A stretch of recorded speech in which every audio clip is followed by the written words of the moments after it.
Hello everyone, कैसे हैं आप सब। उम्मीद है आप सब बहुत अच्छे होंगे और आपकी तैयारी भी बहुत अच्छे से चल रही होगी।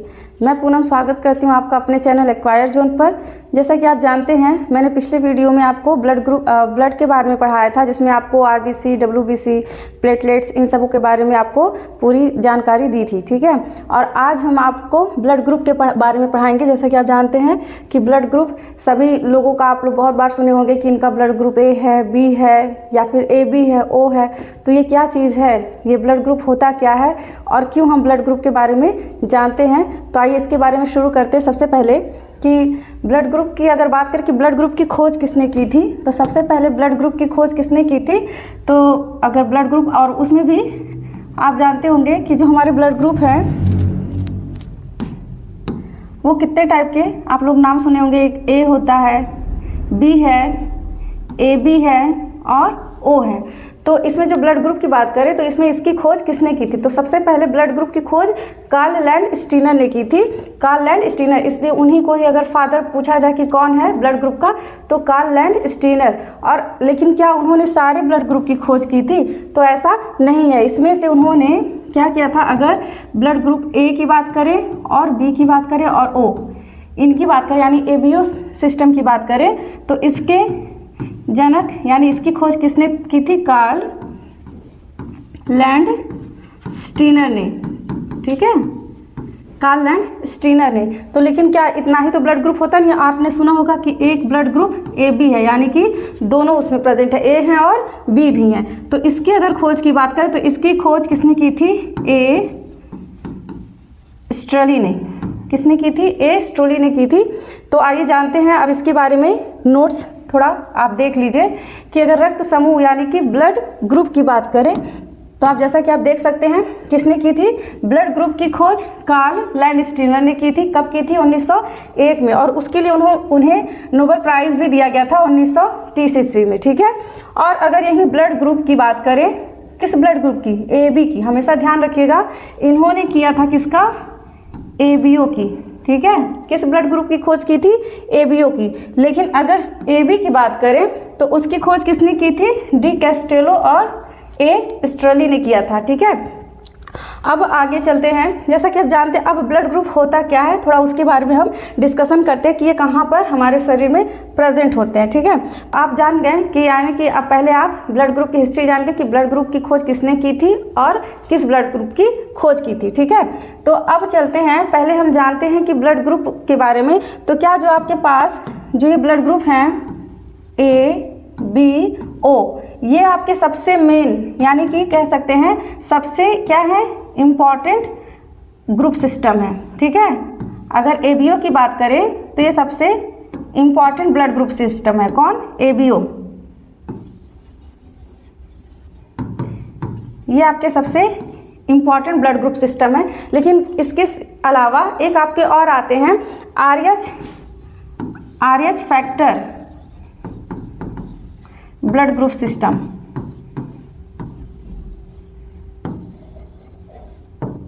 यानी कि अगर बात करें तो ये अपना ABO जो होता है ये फर्स्ट ब्लड ग्रुप सिस्टम है और RH फैक्टर जो आपका है ये सेकेंड ब्लड ग्रुप सिस्टम आता है। ठीक है, तो इनमें से सबसे ज़्यादा इम्पॉर्टेंट कौन सा है? ABO है। तो चलिए दोनों के बारे में बारी बारी जानते हैं कि ये दोनों कैसे वर्क करते हैं और दोनों हैं क्या। ठीक है, तो अब इसमें अगर बात करें हम ABO की, तो जैसा कि आप जानते होंगे जो हमारा ब्लड है, ब्लड अभी आपको बताए थे इसके पहले भी कि जो ब्लड होता है अगर, तो वो क्या होता है, वो दो भागों से मिलकर बना होता है। अगर यानी कहें इनको हम बांटें तो वो दो भागों में बटा होता है। हमारे पूरे शरीर में दो तरह के ब्लड में दो तरह के क्या होते हैं, भाग पाए जाते हैं। एक आपका होता है एंटीबॉडी, एक कह सकते हैं क्या पाया जाता है? एंटीबॉडी। और एक क्या पाया जाता है? एंटीजन। क्या पाया जाता है? एंटीजन। ठीक है, अब एंटीबॉडी और एंटीजन होता क्या है, पहले इसके बारे में जानते हैं। तो जो हमारा एंटीबॉडी है, तो जैसे मान लीजिए ये हमारा, अगर आपको पिछली वीडियो याद होगी तो उसमें मैंने डायग्राम बनाया था। ये आपका येलो वाला पार्ट क्या था? ये आपका ये क्या था? प्लाज्मा था। ये क्या था? प्लाज्मा। ठीक है, और इसी प्लाज्मा में अगर आपको याद हो तो जो ये RBC हैं वो इसमें क्या होते थे, घूमते हुए नज़र आते हैं। ये हमारा क्या है, आरबीसी है, आरबीसी, ठीक है, ये आरबीसी हैं। अब बात करें अगर एंटीबॉडी की, तो एंटीबॉडी जो होते हैं ये हमेशा वाई शेप्ड में होते हैं। कैसे, वाई शेप्ड में और पेयर में पाए जाते हैं, ठीक है, पेयर में। और ये जो होते हैं डाइसल्फाइड बॉन्ड से क्या होते हैं, आपस में जुड़े होते हैं। यानी कि अगर बात करें कि एंटीबॉडी किस तरह होते हैं, तो वाई शेप्ड आकार के होते हैं, जो कहाँ पे प्रेजेंट होते हैं, प्लाज्मा में, या फिर कह सकते हैं ऐसे यहाँ पर, यहाँ पाए जाते हैं। और ऐसे मतलब कई जगह कह सकते हैं ये क्या होते हैं, प्लाज्मा में पाए जाते हैं। कौन पाया जाता है, एंटीबॉडी। तो एंटीबॉडी कहाँ पाया जाता है, याद रखिएगा, वो हमारी प्लाज्मा में पाए जाते हैं और ये वाई शेप्ड होते हैं। और इनको हमेशा हम जब भी एंटीबॉडी को डिनोट करते हैं तो हमेशा स्मॉल ए हो गया या स्मॉल बी से लिखते हैं, ठीक है। अगर वहीं बात करें हम एंटीजन की, तो एंटीजन की अगर बात करें तो एंटीजन को हमेशा हम लोग किससे लिखते हैं, कैपिटल लेटर से, या तो जैसे कैपिटल ए हो गया, बी हो गया, इस तरह से।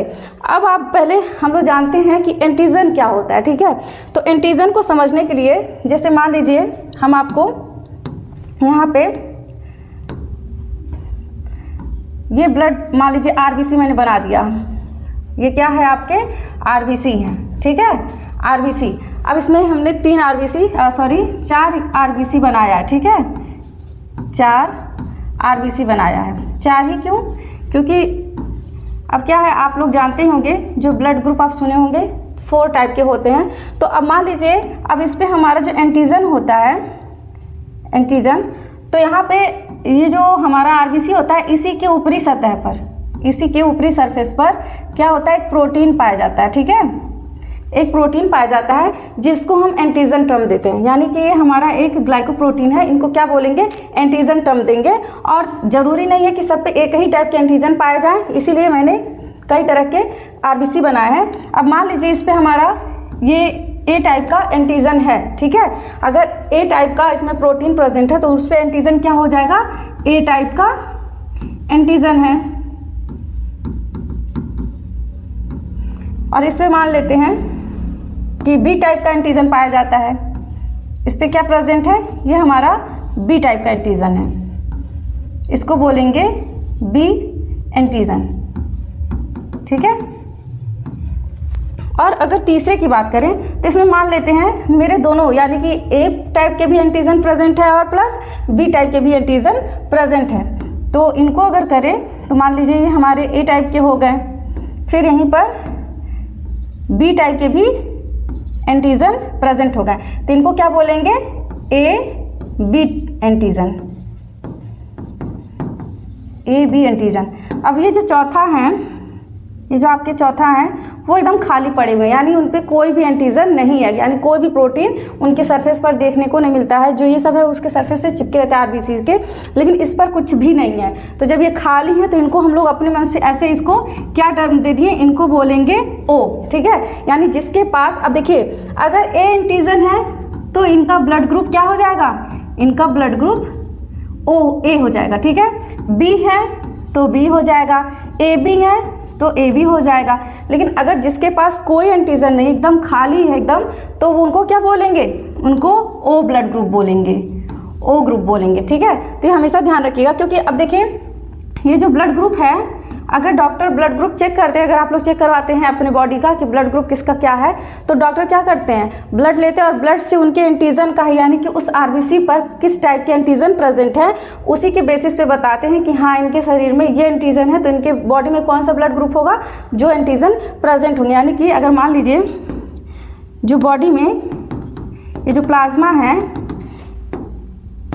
इन पर ये जो आरबीसी प्रेजेंट हैं, इनमें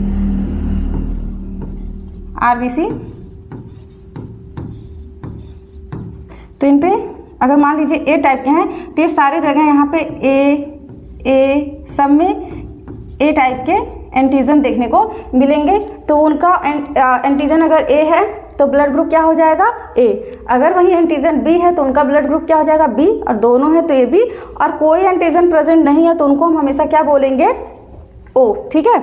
अब आगे चलते हैं। इसी के बेसिस पे जो हमारा ब्लड होता है वो एंटीजन और एंटीबॉडी के दो भागों में क्या है, उन्हीं के बेसिस पे डिवाइड होता है। तो चलिए आगे इसको चार्ट से समझते हैं। आगे है देखिए कि ब्लड ग्रुप को एंटीजन और एंटीबॉडी के आधार पर दो भागों में उनको बांटा गया है। कौन कौन सा? अगर मान लीजिए हमारे बॉडी का एंटीजन ए है और एक एंटीजन, अभी मैंने बताया था कि एक एंटीजन ए और एक बी होगा और एक ए बी होगा और एक पे कोई एंटीजन नहीं होगा। इसी तरह का केसेस देखने को मिलते हैं हमारे ब्लड में, ठीक है। तो जिसका एंटीजन ए होगा तो हमेशा याद रखिएगा उनका ग्रुप जो होगा क्या होगा, ए होगा। अगर जिसका एंटीजन बी होगा तो उनका ब्लड ग्रुप हमेशा बी होगा। अगर ए बी है तो ए बी, और अगर एब्सेंट है यानी यहाँ पे कोई भी नहीं है तो यहाँ पर उनका ब्लड ग्रुप हमेशा ओ होगा। अब वहीं अगर एंटीबॉडी की बात करें तो अभी मैंने बताया कि एंटीबॉडी को हमेशा बी से लिखते हैं, और देखिए इसके विपरीत ही एंटीबॉडी बनती है। अगर ए है तो उनके अपोजिट बी एंटीबॉडी बनेगा। और एंटीबॉडी का काम ही क्या है, एंटीबॉडी क्या करता है, ये हमारे इम्यून सिस्टम को बनाता है। यानी कि जैसे बोलते हैं ना कि अभी मैंने आपको बताया था कि जो WBC था, WBC का कौन, लिम्फोसाइट, वही एंटीबॉडी बनाने का कार्य करता है। यानी कि अगर कोई भी बाहरी बैक्टीरिया या वायरस आकर उनसे लड़ने का काम कौन करेगा, एंटीबॉडी ही बना के उनसे फाइट करने का काम करते हैं। तो जब भी कोई बाहरी या फॉरेन बैक्टीरिया वायरस आएंगे तो उनके विरुद्ध तुरंत ये एंटीबॉडी बनाना शुरू कर देगा। तो मान लीजिए हमारा अगर ब्लड ग्रुप ए है तो उनके विरुद्ध एंटीबॉडी क्या बनेगा, बी। वो भी हमेशा स्मॉल लेटर से लिखते हैं। अगर बी है तो एंटीबॉडी क्या हो जाएगा, ए। अब देखिए अब ए बी, अब जब दोनों ग्रुप है तो आप ही बताइए यहाँ पर कोई एंटीबॉडी बनेगी, नहीं बनेगी। तो यहाँ पर एंटीबॉडी क्या होता है, एब्सेंट होता है, ठीक है। लेकिन अगर वहीं ओ की बात करें, अब देखिए ओ में क्या है कि कोई भी एंटीजन नहीं है, कोई एंटीजन आपको देखने को मिल रहा है, एब्सेंट है। तो इसीलिए दोनों तरह की एंटीबॉडी बनाएगा, ए भी बनाएगा और बी भी बनाएगा। अब यहीं पर अगर हम एक चीज़ और समझ लें कि हम किसको, अगर यहीं से अगर ब्लड ग्रुप की बात करें वो किसको किसको डोनेट कर सकता है, यानी कि किसको दे सकता है और किससे रिसीव कर सकता है।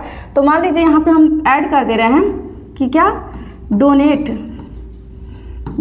टू, और एक हो जाएगा चार्ट यहाँ पे रिसीव फ्रॉम, यानी कि किसको डोनेट कर सकता है, यानी किससे ले सकता है और प्लस किसको दे सकता है। तो हमेशा ध्यान रखिएगा। अब देखिए जो एंटीजन ए है यानी कि जिनका ब्लड ग्रुप ए है वो किसको, तो वो अपने को ही यानी अपने समान ग्रुप को तो दे सकते हैं, क्योंकि उनके अभी क्या है, उनके पास जो है एंटीबॉडी ए नहीं है, उनके पास एंटीबॉडी बी है। तो यानी कि ए वाले ए को दे सकते हैं और किसको दे सकते हैं, ए बी को दे सकते हैं, ठीक है। हमेशा याद रखिएगा जो ए वाले हैं, तो जैसा कि अभी मैंने बताया कि यहाँ पर अगर ब्लड एंटीजन और ग्रुप और एंटीबॉडी की बात करें तो इसमें आपको बताया एंटीजन अगर ए है तो ब्लड ग्रुप आपका ए, एंटीबॉडी बी हो जाएगा। और एंटीजन बी है तो ग्रुप आपका बी हो जाएगा, ब्लड ग्रुप आपका बी हो जाएगा और एंटीजन आपका ए हो जाएगा, और ए बी का ए बी और एंटीबॉडी एब्सेंट होगा। और अगर कोई एंटीजन नहीं है तो उसका ब्लड ग्रुप हमेशा ओ होगा, और एंटीबॉडी की बात करें तो वो ए और बी दोनों बनाएगा। अब बात करते हैं कि वो किसको डोनेट कर सकता है और किसको रिसीव करता है। यानी कि अगर ब्लड ग्रुप की बात करें, अगर हमको किसी से ब्लड लेना है तो हम किससे ले सकते हैं और किससे दे सकते हैं, ठीक है। तो उसको भी यहीं पर समझ लेते हैं कि जैसा मान लीजिए अगर किसी व्यक्ति का ब्लड ग्रुप ए है, क्या है, ए है, तो ए वालों को तो कोई प्रॉब्लम नहीं है, वो क्या करेगा, ए वाले को क्या कर सकता है, यानी समान ग्रुप वाले को तो दे देगा, उसको कोई दिक्कत नहीं है। और किसको दे सकता है, बी वाले को दे सकता है, नहीं दे सकता है, क्योंकि इसके पास क्या है, एक एंटीबॉडी है, यानी कह सकते हैं इसके घर के पास क्या है, एक पुलिस है, ठीक है। जैसा होता है ना कि अगर वहाँ पे किसी को पहरे के लिए लगा के रखा है तो वो वहाँ पे नहीं जाएगा, यानी कि ये इसको ब्लड ग्रुप नहीं देगा। इसके बाद अब ए बी के पास देखिए कोई भी एंटीबॉडी नहीं है, एकदम बिल्कुल एब्सेंट है, तो ये और किसको ब्लड ग्रुप दे सकता है, ए को और ए बी को, ठीक है। अगर यहीं बी की बात करें तो बी भी अपने जैसे यानी कि समान वाले को तो दे देगा, और किसको दे सकता है, ए बी को दे सकता है, क्योंकि ए बी के पास कोई भी एंटीबॉडी नहीं है। अगर वहीं ए बी की बात करें कि ए बी किसको किसको देगा, तो ए बी देखिए अपने को छोड़ के सबके पास एंटीबॉडी है, इसीलिए वो चाह कर भी किसी को भी क्या करेगा, ब्लड डोनेट नहीं कर सकता, सिर्फ अपने ही जैसा, यानी कि सिर्फ और सिर्फ किसको ये देगा, ए बी, सिर्फ ए बी ब्लड ग्रुप वाले को ही अपना ब्लड डोनेट कर सकता है। और ओ की बात करें तो ओ का देखिए अपने पास भी उसके पास खुद का ही एंटीबॉडी ए और बी है, ठीक है, और कोई भी एंटीजन नहीं है, तो ए बी को तो दे ही सकता है क्योंकि यहाँ पे तो कोई एंटीबॉडी है ही नहीं। लेकिन अगर बात करें बी और यहाँ पे जो एंटीबॉडी ए के पास बी है और बी के पास ए है, तो ये ए वाला जाके इससे फाइट कर लेगा, बी वाला इससे जाके फाइट कर लेगा, यानी कि ये क्या करेगा, ये सबको भी ब्लड डोनेट कर सकता है। यानी कहें तो ये क्या कर सकता है, ए को भी दे सकता है, बी को भी दे सकता है, और ए बी को भी दे सकता है, और ओ को भी दे सकता है, यानी अपने जैसे को भी दे सकता है। और इसी के कारण इसको क्या बोलते हैं, यूनिवर्सल डोनर।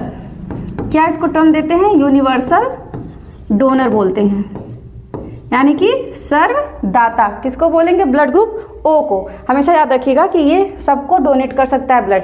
अगर यहीं हम बात करें किससे किससे हम रिसीव कर सकते हैं, तो रिसीव किससे कर सकते हैं। अब देखिए, मान लीजिए जिनका ब्लड ग्रुप ए है, ठीक है, तो वो अपने जैसे तो रिसीव कर ही सकते हैं। तो मान लीजिए ये क्या किए, ए को तो ए से ए वाला ए को ले सकता है, दे भी सकता है। लेकिन अगर यहीं बी की बात करें तो वहाँ पर भी नहीं देगा क्योंकि एंटीबॉडी है, ठीक है। और ए बी के पास भी नहीं, तो वो किसको दे सकता है, ए वाला ए को दे सकता है, ओ तो सर्वदाता है, वो सबको दे सकता है। यानी कि हम बी वाले क्या होगा, ए से और ओ से भी ले सकते हैं। बी वाले बी से लेंगे और किससे लेंगे, ओ से लेंगे। अगर यहीं ए बी की बात करें तो ए बी क्या करेगा, ए बी जो है वो सबसे ब्लड ग्रुप ले सकता है। अगर यहाँ पे जैसे ओ था, ओ तो सबको दे सकता था, लेकिन अगर यहीं पे यूनिवर्सल रिसिपिएंट की बात करें, यानी सर्वग्राही की बात करें, तो हमारा कौन आता है, ए बी। तो ये किससे किससे ले सकता है, ए से भी ले सकता है, बी से भी ले सकता है, और ए बी और ओ से भी। लेकिन ओ की बात करें, ओ जो ओ ब्लड ग्रुप है, ठीक है, वो अपने सिवा किसी से भी वो ब्लड ग्रुप नहीं ले सकता है। यानी कि इसको ये सिर्फ अपने आप को ही ब्लड ग्रुप ले सकता है, और देने के लिए तो सबको देगा, लेकिन लेने के लिए सिर्फ और सिर्फ वो अपने ही ब्लड ग्रुप वाले व्यक्ति से ब्लड ले सकता है। तो इसीलिए इसमें दो तरह के क्वेश्चन आते हैं कि अगर पूछ लिया कि यूनिवर्सल डोनर किसे कहेंगे, तो वो कौन आता है, आपका ओ आता है। हमेशा याद रखिएगा, इससे इस चार्ट से जरूर एक क्वेश्चन बन जाते हैं कि सर्वदाता किसे कहते हैं और सर्वग्राही किसे कहते हैं। तो सर्वदाता हमारा कौन है, ब्लड ग्रुप ओ वाला व्यक्ति, ठीक है। और अगर वहीं सर्वग्राही की बात करें तो सर्वग्राही कौन है, ए बी, जो क्या होगा, सबसे ब्लड ग्रुप रिसीव कर सकता है, ठीक है। तो आगे चलते हैं, आगे है कि ब्लड ट्रांसफ्यूज़न। अब देखिए वही आपका आ गया टॉपिक कि ब्लड ट्रांसफ्यूज़न, यानी कि हम जो ब्लड एक्सचेंज करेंगे या फिर ब्लड डोनेट करेंगे तो कैसे कैसे करेंगे। तो समान ब्लड ग्रुप वाले व्यक्ति क्या करेंगे, आपस में क्या करेंगे, ब्लड एक्सचेंज कर सकते हैं, यानी कि आपस में बदलाव कर सकते हैं ब्लड का, यानी कि ले भी सकते हैं और दे भी सकते हैं। असमान ब्लड ग्रुप वाले व्यक्ति आपस में ब्लड एक्सचेंज नहीं कर सकते हैं। क्यों, क्योंकि लेने वाले व्यक्ति के शरीर में क्या होगा, एंटीजन और एंटीबॉडी आपस में क्या करेंगे, रिएक्शन करने लगेंगे, और रिएक्शन करने से क्या होगा, उनकी ब्लड क्लॉटिंग हो जाएगी, ठीक है। तो उनका जो ब्लड है वो क्लॉट होना स्टार्ट हो जाएगा, यानी रक्त का थक्का बनना स्टार्ट हो जाएगा। कैसे, जब एंटीजन और एंटीबॉडी जब दोनों में आपस में क्या करेंगे, रिएक्शन करेंगे। तो अब इसी बेसिस पे अगर आप ये फ्लो चार्ट दे सकते हैं, तो ए वाला किसको दे सकता है, ए को और ए बी को, बी वाला बी को और ए बी को। अगर यही बात करें ओ की, तो ओ वाला किसको किसको दे सकता है, ए को भी दे सकता है, बी को भी दे सकता है, ए बी को भी और ओ को भी। तो इसीलिए अब ओ को क्या बोलते हैं, यूनिवर्सल डोनर। क्या नाम देंगे इसको, इनको क्या टर्म देंगे, यूनिवर्सल डोनर, किसको, ओ ग्रुप को। और अगर रिसिपिएंट यानी सर्वग्राही की बात करें, तो किसको बोलेंगे, ए बी ग्रुप वाले व्यक्ति को, ठीक है। तो इसकी क्यों, क्योंकि इसका एक भी एंटीबॉडी नहीं होता है। आगे है, अब आरएस फैक्टर की बात करते हैं। तो अब आरएस फैक्टर की बात करें तो इसकी खोज किसने किया था, कार्ल लैंडस्टीनर और वीनर ने किया था, किसमें, रिसस नामक बंदर में, ठीक है, रिसस नामक बंदर में किया था। अब देखिए ये जो आरएस फैक्टर हैं, ये जो हैं या तो उस बंदर में पाए जाते हैं या फिर हमारे मतलब जो ह्यूमन बींग है उन्हीं में, दो ही जगह इसको अभी तक देखा गया है। किसको, आरएस फैक्टर। आरएस फैक्टर भी आपका क्या है, एक तरह का वही प्रोटीन ही है, जैसे आपका वो भी ब्लड के सरफेस पे यानी कि आरबीसी के ही सरफेस पर पाया जाता है, जिसको डी टाइप का ब्लड ग्रुप बोल सकते हैं। तो इनका अगर कह सके आरएस फैक्टर का निर्धारण कौन करता है, तो यही जो डी फैक्टर वाले हैं, डी ग्रुप वाले व्यक्ति। तो डी क्या है, यानी कि इसमें से कौन आ जाएंगे, ए भी आ जाएगा, बी भी आ जाएगा, ए बी की बात कर रहा है और ओ की बात कर रहा है। तो अगर यही RH, अब इसी के ही आधार पे आपने सुना होगा ना कि इनका ब्लड ग्रुप A पॉजिटिव है, A निगेटिव है, या फिर O पॉजिटिव है, O निगेटिव है, B पॉजिटिव है या B निगेटिव है। तो उनका निर्धारण कौन करता है? यही RH फैक्टर करता है।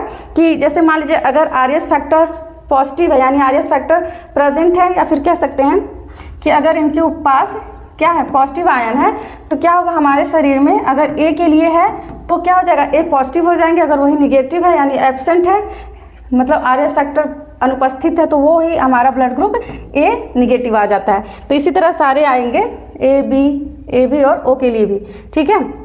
अब है रक्तदान के समय में, अब देखिए रक्तदान में RH फैक्टर का बहुत मेन रोल होता है, क्योंकि रक्तदान से पहले जैसे हम लोग ब्लड ग्रुप की जांच करते हैं तो वैसे ही RH फैक्टर की भी जांच की जाती है। क्योंकि अब मान लीजिए हमारा ब्लड ग्रुप A है, अब A में भी क्या है, पॉजिटिव है या निगेटिव है, B है तो पॉजिटिव है या निगेटिव, या O है पॉजिटिव है या निगेटिव, तो ये पहले उसका हम लोग क्या करते हैं, उसका पहले जांच कराते हैं, ठीक है। तो इसमें क्या होता है कि रक्तदान के समय RH फैक्टर की भी जांच की जाती है। तो RH प्लस को RH प्लस वाले ही रक्त और RH माइनस को RH माइनस ही रक्त दिया जा सकता है। यानी कि अगर प्लस है तो प्लस को, और निगेटिव है तो निगेटिव वाले ही उसमें क्या होता है, ब्लड उनको दिया जा सकता है, ठीक है। आगे चलते हैं कि अब ये अगर बात करें, अब यहाँ पे आप देख सकते हैं कि अगर किसी व्यक्ति का एंटीजन क्या है, A है, A यानी कि वही एंटी ब्लड ग्रुप की बात करें तो जिनका एंटीजन A है तो उनका ब्लड ग्रुप भी क्या होगा, A होगा। अब उनके पास अगर A प्लस है, ठीक है, अगर A पॉजिटिव है तो यानी कि उन पे क्या होगा, RH फैक्टर हमारा क्या होगा, प्रेजेंट होगा, क्या होगा, प्रेजेंट होगा। लेकिन अगर वहीं पे A माइनस है, यानी अगर उनका ब्लड ग्रुप क्या है, A निगेटिव है, तो उनका RH फैक्टर क्या होगा, एब्सेंट होगा, यानी उनमें RH फैक्टर एब्सेंट होते हैं। ऐसे B की बात करें तो B में भी वही है, प्लस है तो प्रेजेंट है, और माइनस है तो क्या है, एब्सेंट है। O का भी वही है, प्रेजेंट है तो आपका क्या हो जाएगा, प्रेजेंट है, O पॉजिटिव है, निगेटिव है तो RH फैक्टर आपके क्या होते हैं, एब्सेंट होते हैं।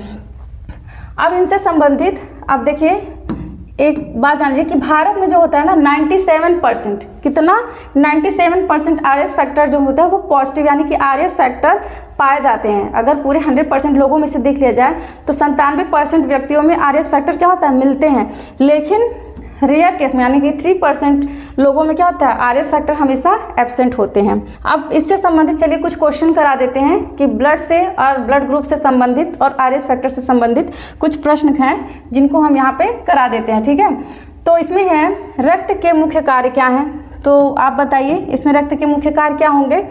परिवहन तो बिल्कुल करते हैं, यानी ट्रांसपोर्टेशन का काम करते हैं, ऑक्सीजन का, चाहे कार्बन डाइऑक्साइड या फिर जो भी आपके पोषक तत्व हैं तो उनका परिवहन किसके द्वारा होता है, रक्त के द्वारा।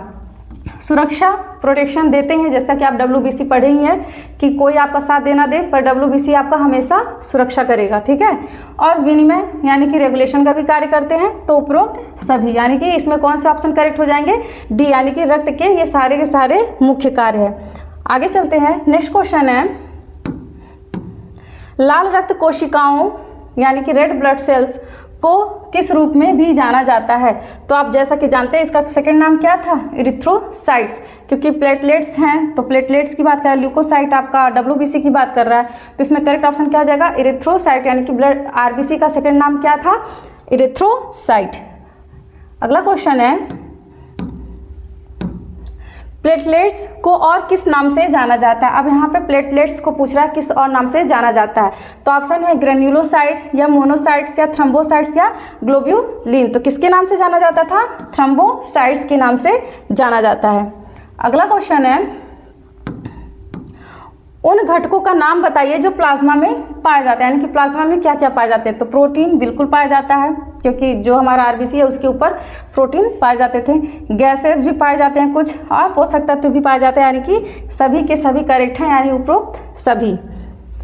अगला क्वेश्चन है श्वेत रक्त कोशिकाओं यानी कि वाइट ब्लड सेल्स की बात कर रही है, को कितने भागों में विभाजित किया जाता है। तो देखिए इसमें एक डाउट है, इसमें दो, अगर दो की भी बात करें तो 2 भी होता है, और अगर वैसे बात करें 5 तो आपको पता ही है वो 5 टाइप के आपके WBC होते हैं कौन कौन से, जिसमें कि मेन आपका ग्रेन्युलोसाइट और ए ग्रेन्युलोसाइट, और ग्रेन्युलो में भी आपके 3 थे, बेसोफिल, इओजिनोफिल और आपके क्या थे, एक था न्यूट्रोफिल। और अगर यहीं अगर ए ग्रेनुलोसाइट की बात करें तो उसमें आपका लिम्फोसाइट और मोनोसाइट थे।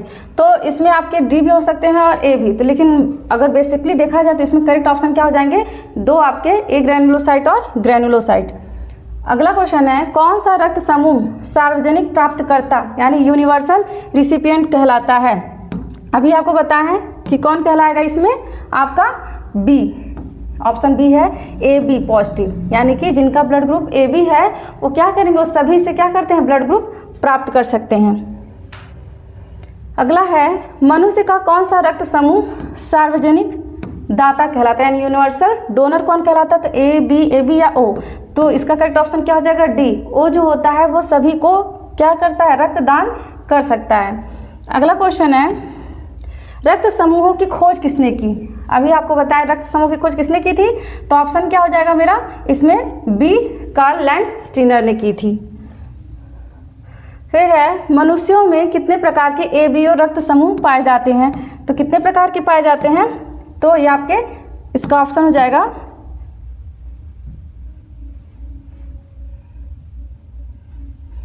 इसका करेक्ट ऑप्शन क्या हो जाएगा, सी, यानी कि 4 पाए जाते हैं। कैसे आपको अभी बताए थे चार्ट पर कि एक ए होता है, एक बी होता है और एक ओ होता है और एक ए बी होता है, ठीक है। तो कितने प्रकार के रक्त समूह पाए जाते हैं, 4 प्रकार के। अगला है, आर एस फैक्टर से संबंधित आर एस पॉजिटिव का अर्थ है, यानी कि अगर आर एस फैक्टर की बात करें तो उसमें अगर आर एस पॉजिटिव है तो उसका क्या मतलब होगा, तो एबीसी में आर एस प्रोटीन की उपस्थिति या कोई रोग या प्लाज्मा में आर एस एंटीजन या उपयुक्त सभी। तो इसका करेक्ट ऑप्शन क्या हो जाएगा, ए। आरबीसी में क्या होगा, आर एस प्रोटीन की उपस्थिति होती है, ठीक है। अगला है, रक्तदान करने के लिए न्यूनतम आयु होनी चाहिए। अब आप बताइए रक्तदान करने के लिए कितना न्यूनतम आयु होना चाहिए, तो कम से कम 18 वर्ष होना चाहिए, तभी वो रक्त डोनेट कर सकता है, यानी ब्लड डोनेट कर सकता है। अगला है कि यदि किसी महिला का आरएच ब्लड ग्रुप है, ठीक है, यानी माइनस आरएच कह सकते हैं कि क्या है, आरएच निगेटिव है, और कह रहा है और गर्भ में जो बच्चा है वो आरएच पॉजिटिव है, तो कौन सी स्थिति उत्पन्न हो सकती है। तो पहले इसको समझने पहले हम इसको आप केस समझ लेते हैं कि ये कंडीशन कब आता है। ये उस सिचुएशन में आता है जब मान लीजिए अगर जो पुरुष है वो क्या होता है, आरएच पॉजिटिव का अगर आरएच निगेटिव महिला से अगर शादी हो जाती है तो उनका जो मैरिज होता है किसका किसका, आरएच पॉजिटिव का किससे, आरएच निगेटिव। तो ये होता है मेल और ये होती हैं फीमेल। अब ये पूछ रहा है कि इनका जो बच्चा होगा उनमें क्या केसेस, यानी कि बच्चे का क्या होगा। अब आपको पता है कि इसमें पिता का ही क्या होगा, ब्लड ट्रांसफ़र होगा। तो यहाँ पे जो आपका मान लीजिए ये एम्ब्रियो है, ये क्या है, मदर का, मान लीजिए यहाँ पे हम यूट्रस बना दें, यहाँ पे ये क्या है, यूट्रस है किसका, फीमेल का, ठीक है। और इसमें मान लीजिए ये बेबी है, ठीक है, बेबी है। अब इसका क्या है, इसका जो ब्लड ग्रुप है वो क्या हो जाएगा, आरएच पॉजिटिव कह रहा है, ठीक है। और अगर यहाँ पे यूट्रस में देखिए क्या हो जाएगा, निगेटिव, क्या हो जाएगा, इसका आरएच क्या है, आरएच निगेटिव है, ठीक है। तो कह रहा है क्या केस बनेगा, तो इस केस में क्या होगा, यानी कि अगर महिला की फर्स्ट प्रेगनेंसी होती है पहली बार, तो उसमें क्या होता है, बच्चा सर्वाइव करता है, यानी कि 100% सर्वाइव होने के चांसेस होते हैं, ठीक है, 100% सर्वाइव होने के चांसेस होते हैं। लेकिन जब इनका डिलीवरी होता है तो कुछ इनके जो पॉजिटिव और जो निगेटिव हैं जो सेल होते हैं वो आपस में क्या होते हैं, मिक्स हो जाते हैं। तो जब अगर वही सेम, अगर यही फिर फीमेल सेकेंड टाइम में जब प्रेग्नेंट होगी, यानी कि जब सेकेंड टाइम उनका बच्चा होगा, तो उनके चांसेस कम रहते हैं। उनमें क्या हो जाएगा, उनमें ये थोड़े से पॉजिटिव और निगेटिव दोनों ब्लड क्या हो जाएंगे, आपस में मिक्स हो जाते हैं। और मिक्स होने के कारण ये जो बेबी होता है, इनका जो ब्लड, यानी ये एम्ब्रियो क्या हो जाएगा, ये ब्लास्ट हो जाएगा, ये क्या हो जाएगा, आरबीसी, इनका आरबीसी क्या हो जाएगा, वो ब्लास्ट हो जाएगा, ठीक है। और ब्लास्ट होने के कारण कि कौन सा ब्लास्ट हो रहा है, आरबीसी, और इसमें क्या है, इसमें पॉजिटिव है और इसमें निगेटिव है। अब क्या हो जाएगा, जो ये एम्ब्रियो है इसके खिलाफ क्या हो जाएगा, एंटीबॉडी, क्योंकि इस समय तो मान लीजिए इसके जो इसमें जो आए थे ब्लड, इसको उतना आइडिया नहीं था कि ये क्या थे, ये पॉजिटिव है, यानी कि इनका अभी वो जस्ट क्या एंटीबॉडी बनाना नहीं शुरू कर पाता है, लेकिन सेकंड केस में उसको पहले से ही आइडिया लग जाता है कि अच्छा ये वाला ब्लड ग्रुप आ रहा है, तो हमको क्या करना है, इसके अगेंस्ट हमको एंटीबॉडी बनाना पड़ेगा। तो ये क्या करता है, तुरंत एंटीबॉडी बनाना शुरू कर देता है। तो जिसकी वजह से क्या हो जाए, इनका आरबीसी क्या हो जाएगा, ब्लास्ट हो जाता है, और इसी के वजह से इनका नाम दे दिया जाता है इरिथ्रोब्लास्टोसिस। ब्लास्ट होता है इरिथ्रो, यानी कि आरबीसी की बात करें उसका सेकंड नाम है इरिथ्रोसाइट, तो इरिथ्रोब्लास्टोसिस। और ये एम्ब्रियो यानी कि फीटस में होता है, इसीलिए इसको बोलते हैं फीटलिस। ठीक है, कौन सा डिजीज हो जाएगा, इरिथ्रोब्लास्टोसिस फीटलिस। और इसी का अगर सेकंड नाम की बात करें तो क्या हो जाएगा, इसी को और क्या बोलते हैं, हीमोलिटिक एनीमिया, और क्या बोल सकते हैं, हीमोलिटिक एनीमिया। ठीक है, तो किस वजह से होता है, तो पहले आरएच जो पॉजिटिव है वो यहाँ पे अगर उनका ब्लड क्या हो जाएगा, जो बेबी है उनको कौन सा ब्लड ट्रांसफर हुआ है, पॉजिटिव फैक्टर वाले, लेकिन अगर फीमेल है वहीं पे निगेटिव है, तो अभी वो यहाँ पे उनका तुरंत एंटीबॉडी नहीं बनाता है, इसीलिए ये क्या होते हैं 100% सर्वाइव कर लेते हैं। लेकिन अगर वही सेकंड केस आता है तो उसको पहले से ही पता है कि ये ब्लड मतलब इसको आते ही समझ जाता है कि ये दूसरा फॉरेन फैक्टर है, तो क्या करेगा, तुरंत इसके खिलाफ यहाँ पे एंटीबॉडी बनाना शुरू कर देता है। तो अब इस क्वेश्चन पे आते हैं अपने, तो कह रहा है कि यदि किसी महिला का आरएच निगेटिव ब्लड ग्रुप है और गर्भ में जो बच्चा है वो क्या होगा, आरएच पॉजिटिव है, तो कौन सी स्थिति उत्पन्न हो सकती है, तो इसमें कौन सी स्थिति उत्पन्न होगी, कोई समस्या नहीं होगी, या बच्चा बीमार हो सकता है, या फिर क्या हो सकता है, इरिथ्रोब्लास्टोसिस फीटलिस।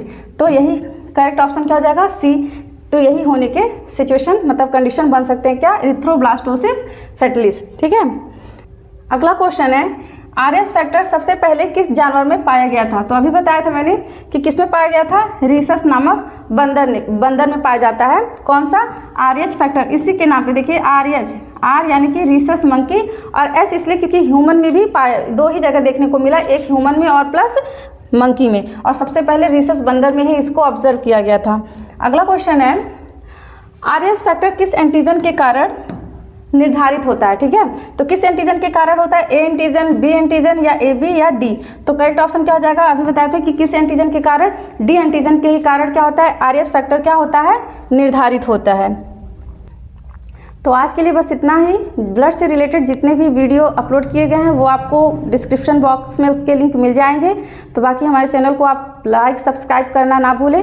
Thank you.